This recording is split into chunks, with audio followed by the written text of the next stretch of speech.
Shane Warne, spin के जादूगर, हमारे बीच नहीं रहे। 52 साल की उम्र में वॉर्न का देहांत हो गया। वॉर्न सबसे पहले पूरी दुनिया की नज़र में साल 1993 की एशेज के जरिए आए थे। 1993 की एशेज से पहले इंग्लिश मीडिया में शेन वॉर्न को लेकर बड़ी उत्सुकता थी कि एक सुनहरे बालों वाला, कानों में आभूषण पहनने वाला लेग स्पिनर आ रहा है जो बहुत लंबी स्पिन कराता है।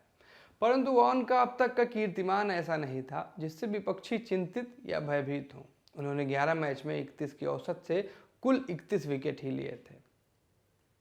अपनी पहली एशेज सीरीज के लिए इंग्लैंड जा रहे शेन वॉर्न ने फ्लाइट में अपने साथ बैठे तेज गेंदबाज मर्व ह्यूज से कहा, मैंने 1989 वाली एशेज टेलीविजन पर देखी थी। अद्भुत श्रृंखला थी। अंडरडॉग मानी जा रही हमारी टीम ने कितनी बुरी तरह से पॉम्स यानी इंग्लिश टीम को पराजित किया था। जवाब में ह्यूज ने कहा, मित्र, वह दौरा ऐतिहासिक था। एक बार इंग्लैंड पहुंचने के बाद किसी फ्लाइट में चढ़ना नहीं था।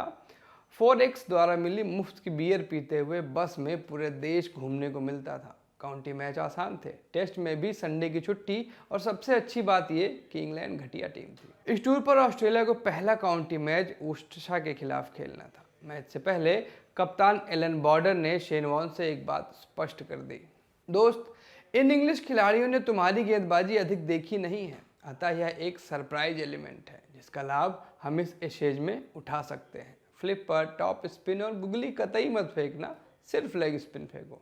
इंग्लिश बल्लेबाज ग्रेम हिक वुस्टरशायर के लिए ही खेल रहे थे और वे स्पिन के बहुत अच्छे बल्लेबाज माने जाते थे। बॉर्डर के अनुसार ग्रेम हिक के पास इस सीरीज में महत्वपूर्ण भूमिका निभाने की योग्यता थी, अतः अनुभवी कप्तान बॉर्डर ने काउंटी मैच में वॉर्न से उनकी दाहिनी हथेली में मजबूत सभी चमत्कारी कलाओं का प्रदर्शन करने से मना कर दिया। और इसके बाद हिक ने मैच की दूसरी पारी में 187 रन बनाए और इस दौरान वॉर्न को कुल 8 छक्के जड़े।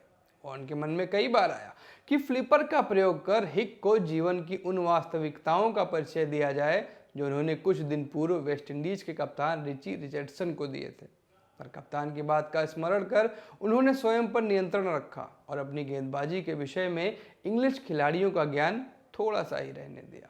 वॉर्न ने टूर से पहले विचार किया था कि इंग्लिश टीम के लिए उनकी लेग ब्रेक ही पर्याप्त होगी, पर अब उन्हें अनुभव हो रहा था कि हिक वास्तव में स्पिन खेलने की कला में दक्ष बल्लेबाज हैं। वॉर्न को ग्रेम गूच और माइक गेटिंग के बारे में पहले से जानकारी थी, अतः उनके आत्मविश्वास को थोड़ा झटका लगा और इस झटके से उबरने के लिए उन्होंने नेट्स पर घंटे बढ़ा दिए। Flipper, leg spin, top spin, googly, सबका निरंतर अभ्यास करके वॉर्न ने खुद को वापस पटरी पर लाने के प्रयास शुरू कर दिए। लेकिन वो कहते हैं ना, ज़्यादा चिंता नुकसान करा देती है। वॉर्न के साथ ऐसा ही हुआ। ज़रूरत से ज़्यादा सोचने के चलते उनके दिमाग में एक शंका ने घर कर लिया। उन्हें लगने लगा कि कहीं हिक की पिटाई के चलते उनकी जगह टिम मे को न मिल जाए, और इसी सोच विचार के बीच आ गया सीरीज का पहला मैच।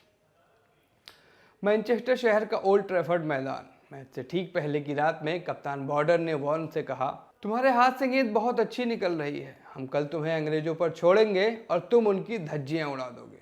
कप्तान बॉर्डर के इन शब्दों ने शेन वॉर्न को बहुत आत्मविश्वास दिया। टॉस से पहले वॉर्न तो एकदम बेकरार थे। वे अतिशीघ्र मैदान में आकर हिक समेत बाकी अंग्रेज बल्लेबाजों को दर्शाना चाहते थे कि उनके तरकश में लेग ब्रेक के अलावा भी तीर हैं। इंग्लैंड ने टॉस जीतकर ऑस्ट्रेलिया को बल्लेबाजी के लिए आमंत्रित किया। वॉर्न का इंतजार बढ़ने लगा। 1989 वाली एशेज में 839 रन बनाने वाले मार्क टेलर ने यहाँ भी एक उत्कृष्ट पारी खेलते हुए 124 रन बनाए और ऑस्ट्रेलिया को 289 तक पहुंचाया। जवाब में माइकल आर्थरटन और ग्रेम गूच की जोड़ी ने 71 रन की साझेदारी कर इंग्लैंड को ठोस शुरुआत दी और फिर मर्व ह्यूज ने आर्थरटन का विकेट लेकर ऑस्ट्रेलिया को शुरुआती सफलता दिलाई। अब नंबर 3 पर आए माइक गेटिंग को पिच पर आए कुछ मिनट हो चुके थे।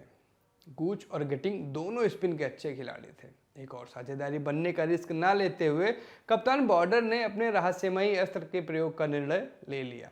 वो क्षण आ गया था जिसकी प्रतीक्षा शेन वॉर्न को वर्षों में थी। बॉर्डर ने उन्हें गेंद थमाते हुए कहा, मैं नहीं चाहता कि गेटिंग सेट हो जाए। इस वक्त शेन कीथ वॉर्न अपने मस्तिष्क में उपस्थित नकारात्मक विचार रूपी दैत्यों से संघर्ष कर रहे थे, पर उन्होंने स्वयं से कहा कि इसी पिच पर इंग्लैंड के ऑफ स्पिनर पीटर सच ने ऑस्ट्रेलिया के 6 खिलाड़ियों को आउट किया है, अतः मुझे तो बस पिच में उपस्थित टर्न का उपयोग करना है। मैनचेस्टर की हवा में ठंड थी जो उनकी बेचैनी और बढ़ा रही थी, और साथ ही अपने पहले एशेज मोमेंट का पूर्वानुमान करके थोड़ी कंपकपी भी हो रही थी। नॉन स्ट्राइकर छोर पर खड़े इंग्लिश कप्तान ग्रेहम गूच वॉर्न को घूर रहे थे। उन्हें अस्थिर करने के उद्देश्य से उनकी एक एक गतिविधि को बारीकी से देख रहे थे। शेन वॉर्न ने लंबी सांसें लेनी आरंभ की। नकारात्मक विचार और कंपकपी दोनों समाप्त हो गए। अंतरात्मा से आवाज आई, ठीक है दोस्त, बस इस लेग ब्रेक को निपटाओ और इंग्लैंड ड्रेसिंग रूम में संदेश भेज दो कि मैं गेंद को लंबा घुमा सकता हूं।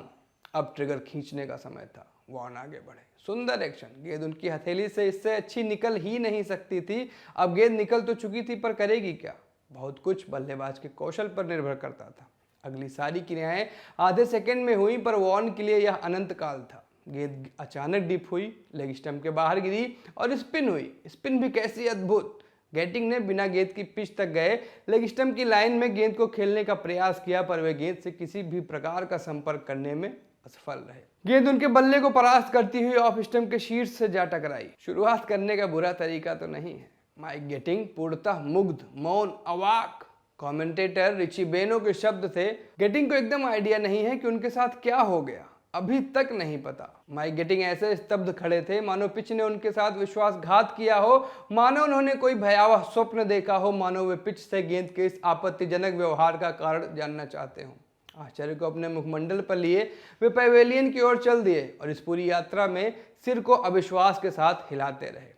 इंग्लिश समाचार पत्र डेली मेल के प्रसिद्ध स्तंभकार इयान वुलब्रिज ने इस बारे में लिखा, जब तक उसने पीछे देखा और उसे कुछ पता चला तब तक गेंद सब कुछ चीरती हुई ऑफ स्टंप पर जाकर लग चुकी थी। गेटिंग के चेहरे के भाव देखकर साफ था कि गेंद मंगल ग्रह से आई थी। इधर Australian wicket keeper Ian Healy ने वॉर्न से कहा, दोस्त, यह इतनी अच्छी गेंद थी कि तुम शायद ही दोबारा ऐसी गेंद कर पाओगे। ओल्ड ट्रैफर्ड स्टेडियम शोर से भर चुका था। ऑस्ट्रेलियाई टीम अगले बल्लेबाज रॉबिन स्मिथ के लिए प्रतीक्षारत थी। वॉर्न की गेंदें स्मिथ के बल्ले के पास से निकली। अंतिम गेंद पर स्मिथ ने एक आकर्षक ड्राइव लगाकर चौका प्राप्त किया, लेकिन एशेज में अपनी पहली ही गेंद पर विकेट लेने वाले वॉर्न को कोई दुख नहीं था। वे तो इस प्रतीक्षा में थे कि कब मर्व ह्यूज अपना ओवर पूरा करें और गेंद फिर से उन्हें मिले। वॉर्न के अगले ओवर में रॉबिन स्मिथ स्ट्राइक पर थे। वॉर्न ने विचार कर लिया था कि वैसी ही गेंद फेंकनी है जो उन्होंने गेटिंग को फेंकी थी। स्मिथ ने ड्राइव का प्रयास किया, फिर से अच्छी टर्न, बाहरी किनारा और गेंद पहली स्लिप में उपस्थित टबी यानी मार्क टेलर के हाथों में। शेन वॉर्न अपने पहले एशेज टेस्ट की पहली 7 गेंदों में ही 2 बड़े विकेट ले चुके थे। इस मैच में उन्होंने कुल 8 विकेट लिए और मैन ऑफ द मैच बने। ऑस्ट्रेलिया ने यह मैच 179 रन से जीता। इंग्लैंड के महान तेज गेंदबाज फ्रेड ट्रूमन ने सीरीज से पहले द पीपल में लिखा था कि ऑस्ट्रेलियाई सेलेक्टर्स ने शेन वॉर्न और टिम मे को टीम में चुनकर इंग्लैंड को ये एशेज उपहार में दे दी है और इस सीरीज में गूच, गेटिंग और हिक रनों के अंबार लगाएंगे। उनकी ये बात केवल गूच के बारे में सत्य साबित हुई, जिन्होंने इस सीरीज में सबसे ज़्यादा 673 रन बनाए, लेकिन 4 टेस्ट मैच के बाद उनकी कप्तानी जा चुकी थी। 2 टेस्ट के बाद गेटिंग और हिक दोनों को ड्रॉप कर दिया गया था। वॉर्न ने इस सीरीज के 6 मैचों में 25.79 की औसत से 34 विकेट लिए। उनकी इकॉनमी मात्र 1.99 रन प्रति ओवर रही। उन्होंने कुल 178 मेडन फेंके। यह इंग्लिश बल्लेबाजों के लिए धीमा टॉर्चर था। ऑस्ट्रेलिया ने सीरीज 4-1 से जीती। गेटिंग को फेंकी गई वॉर्न की गेंद क्रिकेट की लोक कथाओं का हिस्सा बन चुकी थी। इंग्लिश बल्लेबाजों के मन में ऐसा भय किसी और ऑस्ट्रेलियाई गेंदबाज का नहीं रहा। इस सीरीज में वॉर्न ने इंग्लिश बल्लेबाजों के दिमाग से ऐसा खेला कि उनकी खराब गेंदों पर भी अंग्रेज अपने विकेट दे रहे थे। गूच जैसे महान बल्लेबाज भी उनकी एक खराब गेंद को मिड विकेट के हाथों में मार बैठे। वॉर्न की फुल टॉस को सीधे कवर में थमाने वाले एलेक स्टीवर्ट ने तो बाद में स्वीकार भी किया, वो मुझे नियंत्रित कर रहा था। रॉबिन स्मिथ ने यहां तक कह दिया कि वे वॉर्न का सामना करने के बजाय एक खतरनाक पिच पर सिल्वेस्टर क्लार्क का सामना करना चाहेंगे। स्मिथ ने कहा था, वो मेरे दिमाग में घुस गया था। उसने मुझे उन शैतानों के साथ डराया जो सच में थे ही नहीं। स्मिथ बताते हैं कि साल 2000 में जब वे हैम्पशायर काउंटी के कैप्टन थे, तब शेन वॉर्न इस टीम का हिस्सा बने। पहले दिन के प्रैक्टिस सेशन में वॉर्न ने स्मिथ को 3 बार आउट किया। स्मिथ ने उन्हें तत्काल हट जाने को कहा, क्योंकि वे प्रैक्टिस सेशन से अपना कॉन्फिडेंस बढ़ाना चाहते थे, घटाना नहीं। वॉर्न ने इंग्लैंड के खिलाफ 36 टेस्ट मैच में 23.26 की औसत से 195 विकेट लिए, लेकिन उनका पहला विकेट बाकी 194 की तुलना में हमेशा अमर रहेगा। नमस्ते, मैं सूरज हूँ। आपके लिए स्टोरी लिखी थी हमारे साथी शशांक ने और इसे शूट किया था जतिन ने। शुक्रिया।